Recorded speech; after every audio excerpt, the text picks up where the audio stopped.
Alrighty, now the next session is testing and automating analytics.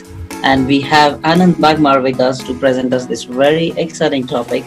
He's looking after essence of testing, software quality evangelist. Anand, nice to see you again. Same here. Thanks for this opportunity, and what a wonderful event this is turning out to be. I hope everyone is enjoying. I'm sure that everyone is enjoying, and thank you so much for being with us today. Anand, so we still have 1 minute to go. We could probably just check your screen sharing and setup, and then you can roll it on. Excellent. Okay. Hope you're able to see my screen. Loud and clear. I hear you, I see you, and we see your screen. Stage is yours now. Excellent. Do we start or do we wait for a few more minutes? I guess we have 1 minute more. You could tell us some other interesting stories. Interesting. I don't know if you remember, but for me. I met you many years ago. Yes. On a rooftop testing event. It was in Pune, and that was the first time I think we interacted. I don't know if you remember it. The rooftop. And it was a rooftop event, some kind of testing meetup on the rooftop. I don't know if it was vodka meetup in Pune. I don't know. Vodka was not on the rooftop. That's what I was wondering. So that was not vodka. Okay. But we have met for sure. Most and more than a couple, more than once for that matter. Yeah. Excellent. Okay. Cool. Well, it's great to see you again. Definitely. And you're not with ThoughtWorks anymore, right? I guess. No. So I've moved, I've done various interesting things after that. So I left ThoughtWorks in November 2016. I worked in a startup ViewClip for a year and a half. And then since more than 2 years, I'm doing independent consulting, freelancing, evangelizing. So basically I work on my own now, work with very interesting people, work on different assignments, whether it's consulting in nature, hands-on automation, implementation, or strategy. So it's a lot of fun, a lot of dynamic aspects in my day-to-day activity now.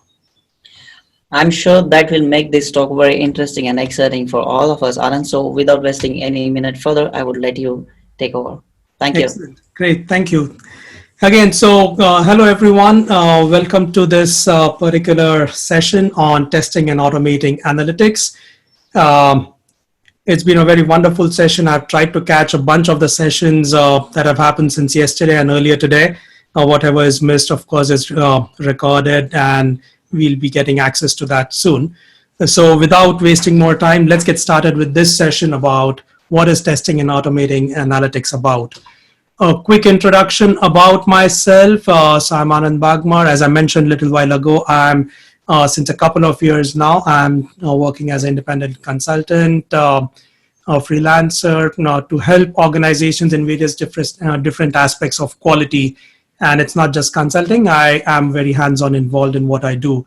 I've been testing for about 20 years now in various different roles with respect to quality. And one of the aspects which one of the projects I was working on in my ThoughtWorks days had a component of analytics in it. And that really drove me wild. It made me crazy. It was very frustrating. Why? Because we'll see soon, right? What is analytics about and what are the challenges in it? So without wasting much time, let's get started. And the first thing, unfortunately, because it's virtual, it's not going to be as interactive as I would have loved it to be. But what we will do is keep sending your questions across in the chat window in the Q&A session, and I'll try to answer that along the way. What I'll also be doing is I'll be doing a demo of an automation solution which can be used for testing analytics as well. So let's get started. The first question when it comes to mind is when you think about working on a particular product, it's not the first pitch that is going out to or the first iteration that is going out to your end users. How do you take follow-up decisions on your product in terms of what the quality needs to be, what the features need to be, and what is going on with it, right? So what are the parameters based on which you take decisions about your product going forward? The answer is very simple. It is data. And data can be of various different sorts. But the way you get your data is by asking a lot of questions: the when, why, who, how, what, where, and so many questions related to that. That will give you information that helps you use a data-driven decision-making approach. And that is what helps take meaningful decisions from your product perspective as you go forward in your product life cycle. One of the, what this data really means is, right, that's where analytics comes in. Analytics, the Wikipedia definition is a analysis of data and taking decisions based on that, using that information to help take decisions. So it is data. So, and you would have come across various different tools from analytics perspective, either directly or indirectly. And some examples are Google Analytics, SiteCatalyst, Amplitude. There are a bunch of open source tools, and there's a lot of evolution happening in this ecosystem as well. And analytics is very crucial to understand, and let's spend a little time understanding what this is before we get into how do you test it as well. Okay, so an analogy I always think about when talking about analytics is that the air that we breathe, right? For humans, a living human needs air to breathe. Analytics is the air that the products breathe. Without analytics, your product is dead in the water. You have no way of understanding what is going on with it, how your users are able to use the features, or what the problems might be coming out to be. And that is why it is so critical for a product that is living and used by your consumers, by your users. You need to have a good set of analytics implementation in place to understand what it really means. Let's break it down about how this would work, right? So first thing what you would do is you would capture a lot of data from your product usage. And this is happening on a day-to-day or use-by-use basis. You are getting this information captured based on your usage patterns of your product. This information is collected in some system. When you collect this information, now you'll be able to analyze it. When you analyze it, you'll be able to create meaningful dashboards or reports out of it. And then most important is you use these reports to take meaningful decisions about what next your product needs to be doing. And that's where this is a cycle. It's a continuous loop that keeps happening. You have to keep repeating this. It's not just you do it once and forget about it. If you do not do this on a continuous basis, you will miss out on a lot of very interesting data that is required to understand how your product is working. Okay, so analytics in simplistic terms is data. And then when you get this data, you can use more comprehensive set of tools which can sit on top of this data and give you business related or business translated information of this data, what it means from a product usage perspective. So how does this become useful? When we have all of this data, you are able to start to, you'll be able to get to know your users. You are able to measure the outcome and value that your product is delivering to your end users or to whatever your goals and objectives are. How does it measure against those? And of course, that is going to help you take decisions to make the product better. And this is how the data-driven decision-making approach usually works in all organizations. Okay, it will help you provide more value to your users. It will help you delight your users by making sure whatever new features, new user experiences that you are able to build for them to better use the product, are they really understanding that and using that well? And of course, the net result is it helps you increase the revenue or the market share, depending on type of product for your product in the organization, right? So that's the effect of doing analytics well and understanding this data to help take subsequent decisions.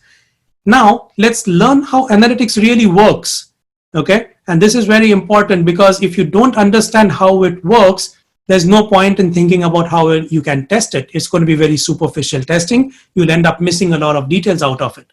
So what happens is, in a simplistic terms, if you think about a website has a lot of HTML, a lot of JavaScript, CSS, and one of the scripts, JavaScripts that you would use is one or multiple of these calls you would embed in your page is about which analytics tools do you want to use. And many organizations do use multiple tools together at the same time because each tool has got different set of information that it's able to capture potentially.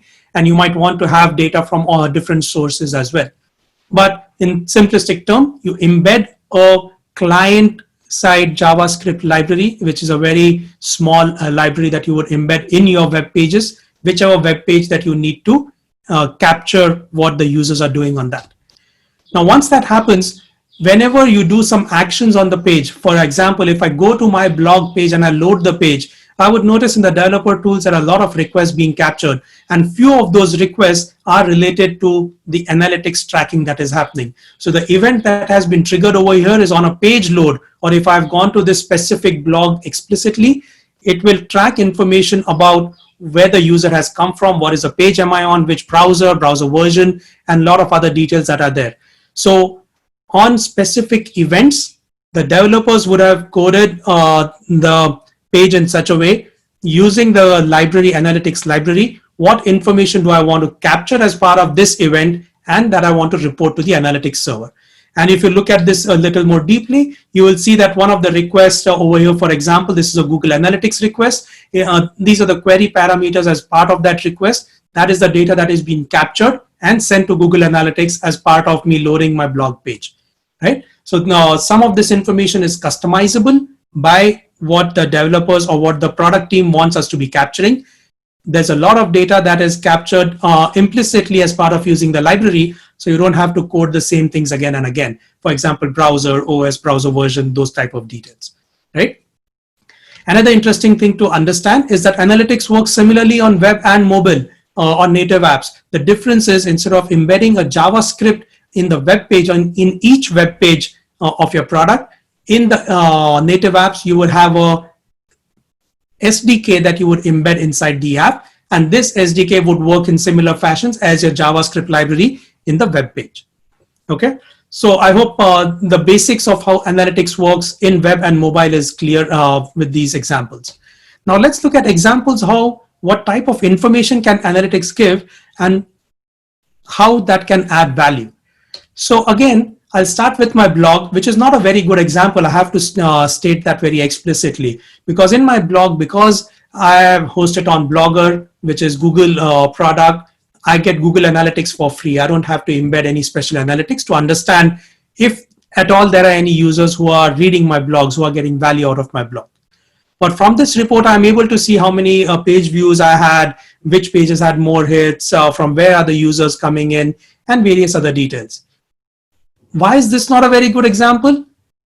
The only good thing that I can get out of this report is a feel-good factor. Oh, my blog has been read by so many people and they're coming from all these different places. But what value can I really do out of this? Not much. I can say, okay, maybe there are some users who are reading it, so maybe I should write more. So maybe it's an incentive. But there's no real tangible output for me in terms of saying what type of post should I write more or not, right? Because this basic information, I'm not able to mine it well. However, if you look at some other products, for example, Amazon, there is a lot of tracking that would happen from Amazon, and based on that, they would have recommended products and a lot of what other people search for, a lot of other interesting features built on the type of data that they captured, how you are using that product. And not only that, they are also able to send that information or source that information whenever they are showing ads of Amazon from other sites. When you're browsing those other sites, you will see products that are related to what you search for in Amazon. You will start seeing that data over there as well. And I first got very confused. How does this different site where I'm coming for the first time, how does that know what I was searching for? And how is it recommending me some different products that I can potentially look at? So it's a very interesting, good use case of how Amazon is using this data. So they're able to get more engagement from the user. They're able to push more products. And it's not just for me as a user. They're able to use this data for other users as well. As a result, net result, what happens is I get more engaged in using this product. And because I'm more engaged, I might end up spending more on the site, even if I want to or not. And as a result, Amazon is making more money as well. So it's a cycle which ends up adding value to all other than me spending money over there. Another example, Netflix. They've got an amazing recommendation engine based on what you're looking for. And it's not just about recommendation engine. It's also about Netflix is one of the largest content producers in the world, if not the largest. How do they know what type of content should they produce more? and how much should they invest in which genre, which region, and those are different aspects. And this type of data that they capture from the users is extremely crucial for them to make those decisions. Now, once you get this data, there is a lot of different types of interesting usage that you can do to understand and make meaning of this data, right? So you will be able to have different types of dashboards created based on this data to say how actively engaged my users are, how much shopping are they doing per person on the average, how much is the spend, and various different aspects. And this type of charts are completely related and specific to each individual product, because what they're trying to measure and understand is going to be different from any other product that is there.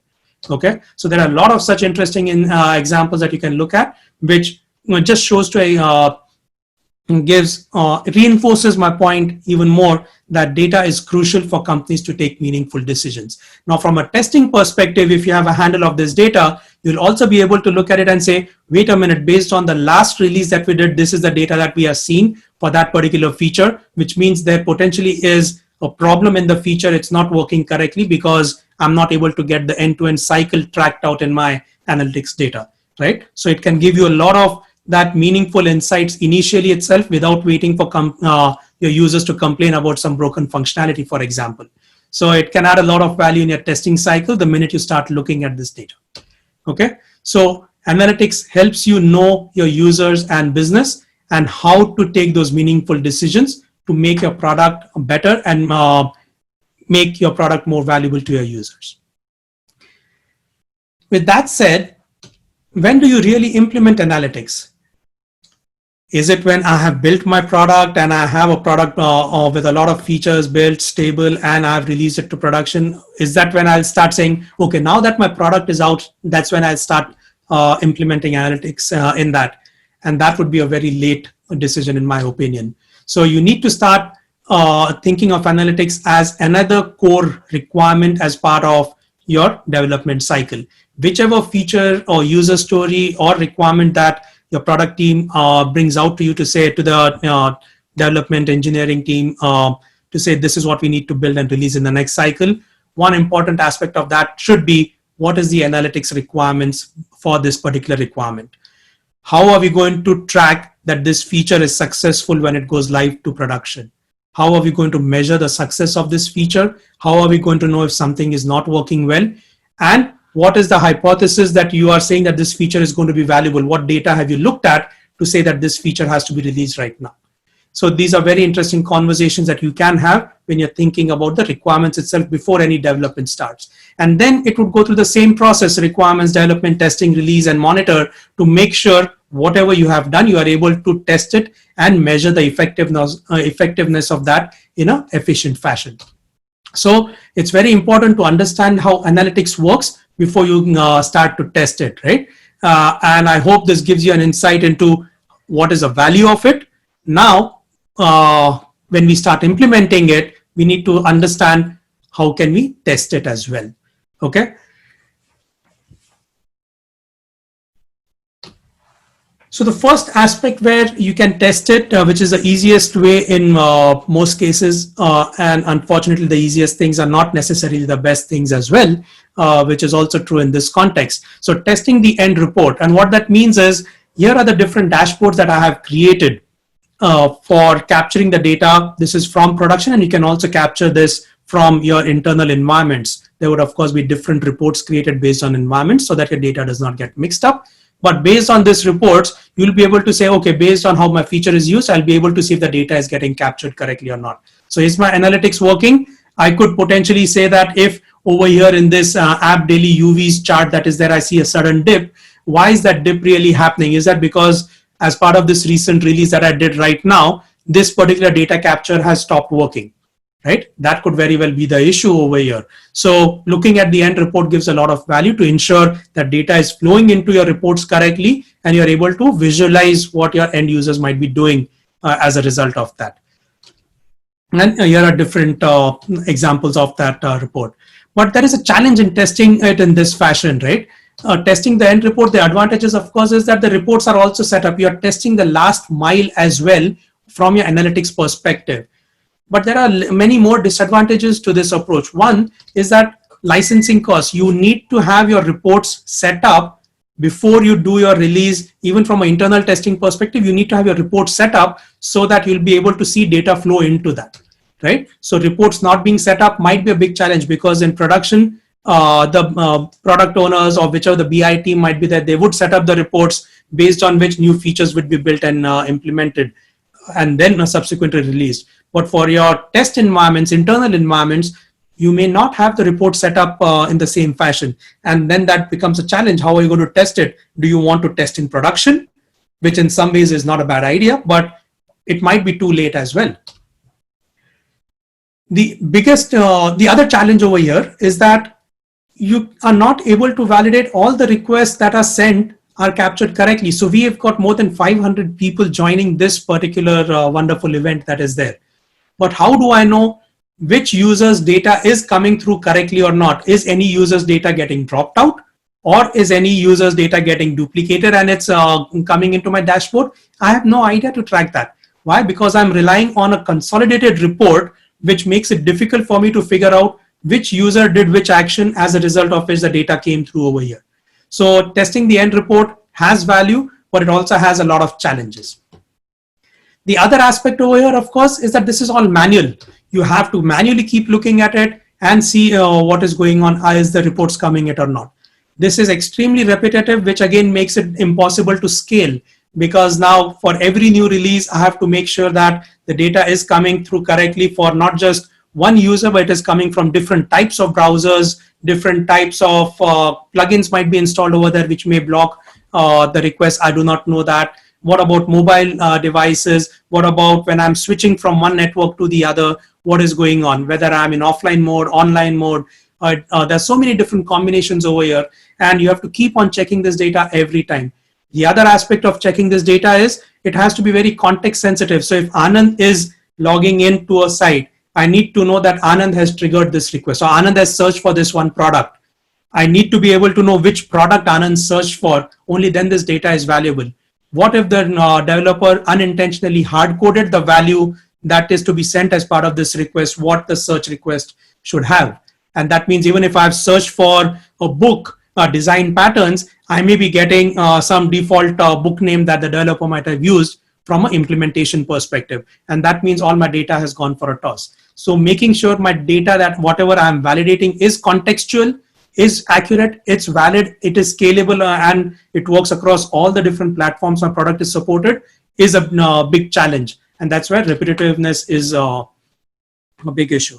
The other aspect is from a mobile perspective. If you think about it, the native apps, especially in the SDKs that are there, the native apps, to optimize the bandwidth and the network requests that go out, there is a concept of caching of the request, or batching of the requests, where you can control this behavior, of course. But what would happen is whenever, let's say you're browsing an Amazon app on any of these native apps, right, Apple or Android devices, and you are searching for a book, and then you go to one of the book details and you add it to the cart, this potential set of actions might have triggered 5, 10, 15 different analytics requests to be sent out to Amazon for their tracking perspective. But if you look at the network traffic which is going out from this device, there might be just 1 or 2 requests which have all this information combined and collated together, which is sent out, which means these devices, these SDKs are optimizing the network requests that need to go out of your device to conserve your bandwidth as well. So what this would mean is, maybe when I have done this action and I lose my network connectivity, these requests will be cached in the device. The next time I come online again, at that point, the request will go to your analytics server, which also means the report may not have the accurate data. It might have data which comes in much later in the cycle for actions that I've done in the past because of this offline online mode of caching and batching. Okay, so as a result, there's a lot of potential for errors when it comes to testing analytics in all these different contexts. And that's where this solution does not scale. However, there is still a biggest problem that we've not spoken about, right? All these actions that challenges we've spoken about, they are realized, they can be found, but it is very late in the cycle when it is found out. You have built and deployed your product, maybe you also release your product. By the time you're able to start seeing this data come into your reports, into your dashboards, and then take decisions on it. So it is very late in this, and especially when it comes to mobile apps, if you have released an app in the market and you find out there's an issue, it's like a virus that has gone out, and then you might immediately find and fix the issue, and you deploy a new app as well, release it to Play Store, App Store. But it depends on the end user, when do they want to update that app. And that's a big problem, because they may choose not to update it at all, and you've lost that data. So you have to be proactive in your testing and try to reduce this testing or at the end report type of approach. So what's the solution? Of course, automation, right? That will help you shift left, which means you are able to test at the source. Now, what is the source? We already saw how analytics works, right? We embed the JavaScript in the web page when a user triggers some action, and the user could be a QA or a dev who's triggering that action in a web page. Those requests are sent to the analytics server over there.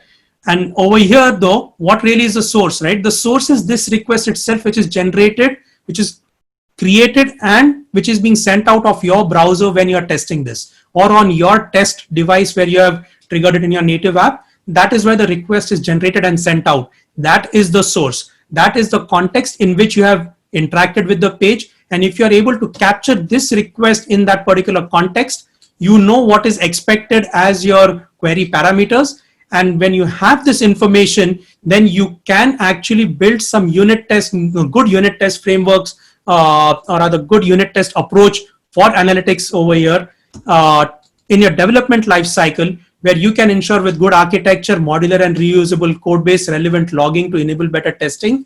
You can do a lot of unit testing around this to say whenever an action is triggered, is it capturing the correct format of the request? Is it creating that request in the correct format? Are all the parameters correct? Is there any hard-coded value over there? And you're able to test a lot of these aspects at the source as soon as you load the page and you interact with it. So that means on a dev machine itself, the developer could do this testing, run these tests, and figure out if something has gone wrong, and you're preventing this defect coming into your test cycle itself. Forget going into production. That makes a lot of value. That adds a lot of value. And this is in line with what Mike was talking about earlier, where think about the test pyramid. How much of these tests can be automated and can be moved down to the unit level? And these are the approaches that will make a lot of, if you include analytics as well in that, it will save you a lot of trouble later on.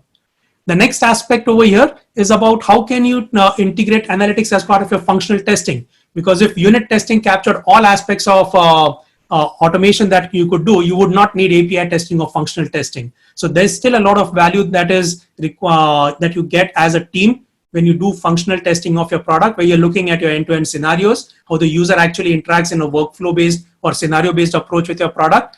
And as part of automating those, let's say using Selenium or APM or any other tools, you're already automating the functional testing. And that is where you can integrate analytics testing as part of that functional testing.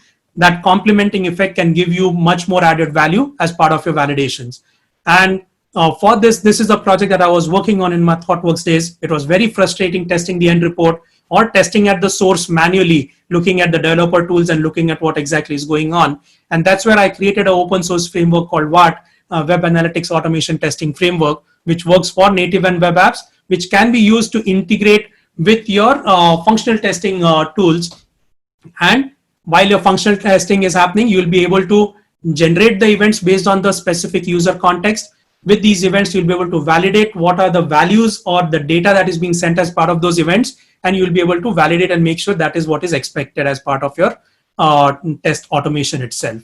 So what does WAT do for me? It plugs into your existing test automation framework, and it is web analytic tool independent. So you could use any web analytic tool, does not matter, because at the source, it does not know, it's still the same request. The domain name changes, but the query parameters are going to be the same based on what your requirements were, which the developers have implemented in your product.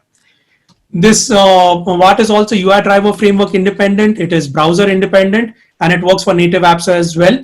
The most important thing is this is going to help validate the events based on real context-based data that your functional tests are trying to simulate as an end user. And that is the biggest value. WAT is available in 2 flavors, in Java as well as Ruby. And there are a lot of different plugins that WAT has. But most of these plugins are not required anymore, because the latest plugin that I have implemented a couple of years ago, that takes care of all these limitations. So I'm going to skip talking about Omniture Debugger, HTTP Sniffer, JS Sniffer.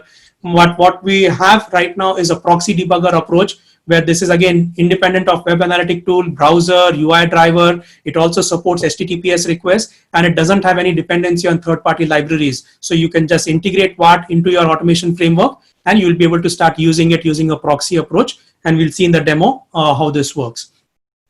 The only disadvantage of sorts that I can think of in using this plugin approach is on a mobile, the proxy setup is some additional step that you have to do, which is not really a WAT limitation, but that's the way on mobile devices you have to do that, right? So in a Wi-Fi settings, you have to provide your proxy details, and then you'll be able to use WAT along with that. Okay. So with that, I'm going to quickly switch to a demo, and then I already see some questions flowing in, and we'll address the questions also shortly. Okay. So this is a test. The code, I would request not to think too much about the code. This code was written a long time ago. My understanding of code, my understanding of writing better code, the better design code has evolved. But this still explains to you what the test does, right? This is a test. It's a test-driven approach into how WAT is going to work. So in this particular case, this test is going to hit my blog. In the blog, I'm saying which is the URL I want to navigate to, or what actions I want to do. And as part of those actions, I'm expecting some requests to be triggered. So I configure WAT over here. I start my web driver. I say, I now know I'm going to be triggering certain requests. And this part is important, right? Because as you navigate through your site, there'll be hundreds and thousands of requests that go out of your machine or out of your device. You want to be able to capture the only relevant requests that are important to you from an analytics perspective. So you would enable WAT at a time when you want to capture the request, and then once the validation is done, you would say, okay, I've captured the request. Now for this request, I know what is the information that I wanted to capture. So my action name in this case, which is open WAT article on blog proxy, that's the identification that I have in my test data. For this particular request, I'm going to validate if WAT was able to capture analytics requests going to whatever my configuration is, having this prefix googleanalytics.com. And in that request, when it finds it, it is going to check if it has the data that I required. And if I look at the test data file, unfortunately, this is using XML. I have not had time to work on a JSON or YAML based approach. But what this says is, for any type of event that I expect to be captured and validated, how many of such events I expect to have been triggered for this particular action. And for each of these events, what are the name value pairs of the data that needs to have been sent by my website or by my native app to the analytics tool. So I'm specifying all the data that I want to validate as part of the request over here. Now my request can have hundreds of such query parameters, but I might be interested in only 3-4 of them. I would specify only what is important to me. So when I specify this test data and I do this validation, I get a custom result object back, which WAT gives back to me. And I'll be able to do assertions on that, which means my functional test can work fine. But if any part of my analytics validation has failed, I'll be able to fail the test as a result. So WAT again can easily be integrated in your CI system as well. And now if I run this test, a very simple test, it will load the browser. I ran the test before this session started. It worked fine. Fingers crossed for a live demo how it works. So it's loaded the browser. It's capturing the requests. It has gone to the home page. It's went to the other page, and the test passed. That's great to see. If you look at the results over here, it will tell you what exactly is happening. So this is the request that it found, which matched the criteria that I had provided to it. Based on this request, it has done some analysis, and it said over here that all the analytics, there are no verification errors that were found from analytics perspective, and the test has passed. Okay, so it is as easy to integrate WAT into your framework. The way I've integrated it, I have just used a jar file in my lib folder, and that's how I'm using it over here. Okay, so to summarize before we get to the questions is, analytics is the key to success of your product and business. Analytics is not a new concept, but unfortunately very few people know about it. I would request you all, as QA especially, you understand the big picture, the way you understand the holistic approach. Why is your product really being built? What is the use case? What's the value it's generating? Also think about how do you measure that value? How can you use that data for further improvement into your product. Understand the big picture. It helps you shift left by testing early. It helps you shift right also by doing automation of analytics, which is a very valuable thing. And based on this, you'll be able to measure, learn, and pivot in your approach as well, and in your product development cycle. Here are some of the references that I have referred to over here, and hope that will add value. The test that I showed is also available as a GitHub repo. It's Vard Java sample. I'll actually update that link in these resources before the slides are uploaded, and you'll be able to get access to that as well. So with that, I'm going to stop, and we can take questions. I hope we still have time for that. Yes, we have 5 minutes for the question. So I would ask a question from Richard for you. Okay. What is your approach to ensuring your analytics raw data is accurate? So a very good question, right? It's about validating your requirement. So for example, if I'm building I already had search as a functionality in my product. Now my product owner or my business analyst say, this is a new type of search that we want to do. It's an advanced search. It gives more power to the users. But at that point in time, as a QA, as a developer and a QA, you should be asking, okay, how are we going to track what is being searched for? How are you going to measure that this new search feature has been successful or not when it goes live to the end users, right? So based on this understanding, the product owner will say, yes, this is the type of data that we want to send as part of analytics when a user clicks search in this new functionality. What is the request to be captured? What are the name tags and values for that should be captured, which is how the reports have been set up for it, right? So there's a big dependency on the reports being set up, and this is case sensitive as well in most cases. So based on this understanding, you would know what the search request needs to have, and that's what you would put as your test data when you are executing this test. Now, as a test execution cycle, you might end up searching for a book, you might end up searching for a phone, you might end up searching for a different complex criteria-based approach, right? The test data defines what the values are going to be in the analytics request. What you need to do is make sure if I'm searching for a book, I'm putting that specific book name in my test data for analytics validation. Book name equals whatever design patterns. And then when I do the validation, I need to ensure that the request that was sent out has the same data over there. So this is a collaborative approach of ensuring the request is correct, the tag values are correct, and the values are actually contextual based on what your test is doing. So Richard, I hope that answers the question. Cool. And what would you suggest about automating this report part itself, or maybe testing that report is accurate, and how do we go about automating that? So it's like saying that I'm using Windows as an operating system to build my test automation framework. I need to write a test for Windows operating system as well, Okay. right? So it's not really required to test the report because you are using a report with due diligence for its value add that it is having. If you're building your own reporting engine, then of course you should have tests for the report to make sure the report is showing the right thing, right? But these reports are centrally hosted, or you have an instance set up in your infrastructure for this report, which is segregated into dev, QA, prod environments, right? There is no value, in my opinion, if you have to test the reports. The part of testing the end report as a final check is good enough because the data is flowing in and all the reports are getting all the different attribute values populated over there. That means data is flowing in and this report engine is working correctly. Now, if you focus on, am I sending the right data in all the different contexts? Am I sending it reliably, consistently, accurately, and deterministically? That part is where you are implementing those features, that functionality, and you need to test that part. You are not building the report engine, so you don't need to build tests for the report engine. Cool. I will ask one question on behalf of the audience. So if somebody has absolutely no idea about automation in analytics, what should be the next step they could take to get themselves familiar with, do some small experiments on their own? Is your GitHub repo enough, or the sources you already shared, are they good enough for starting? The resources shared are definitely good enough. That will get you started. When I update the GitHub URL for the sample tests as well, that makes it even easier.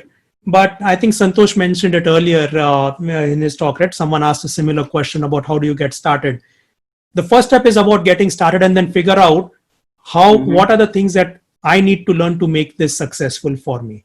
So what is the problem statement? Why am I trying to learn about this? What is the value I'm trying to derive out of it? And the path for each person could potentially be different, which is absolutely fine. So the resources are there as a reference, but eventually it's about the first step that you take and where you stand in terms of the overall skill sets, capabilities required. The first step could be a little more difficult or relatively easy compared to where you already stand.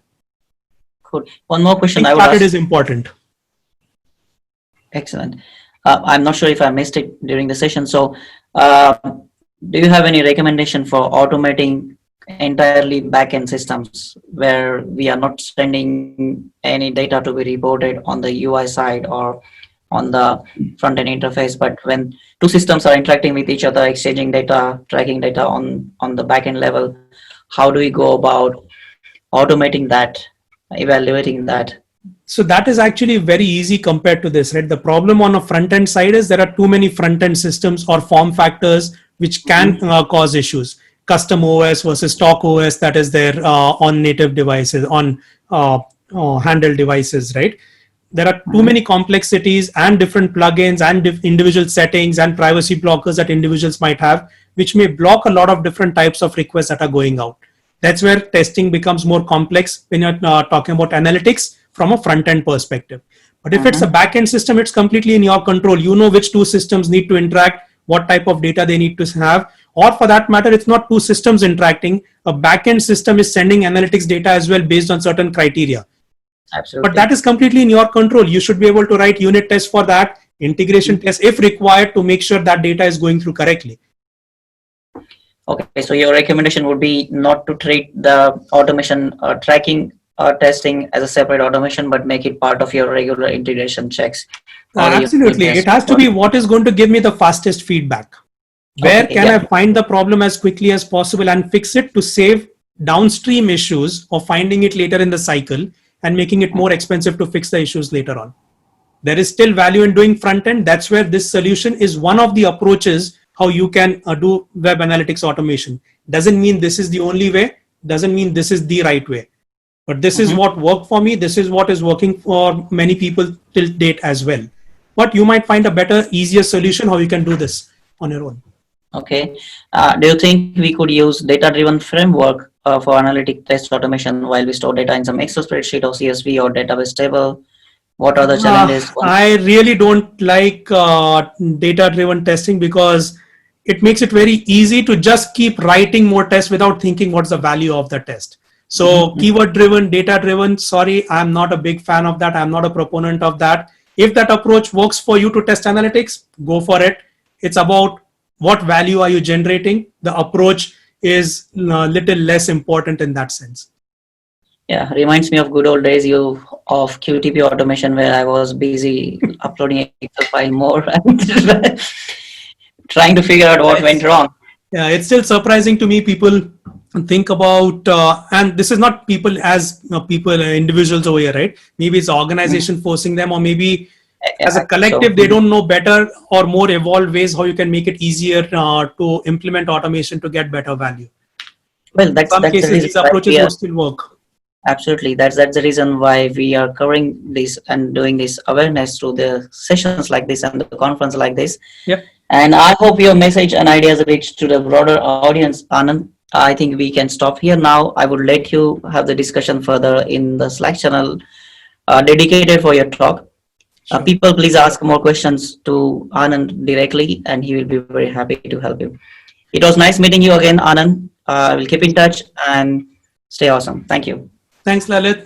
Thanks everyone for this opportunity. I'll also post a link to these slides and all the resources in the Slack channel as well when they're uploaded. So you'll have a reference from one that. Thank you, everyone. Take care. Bye-bye. Excellent. Bye.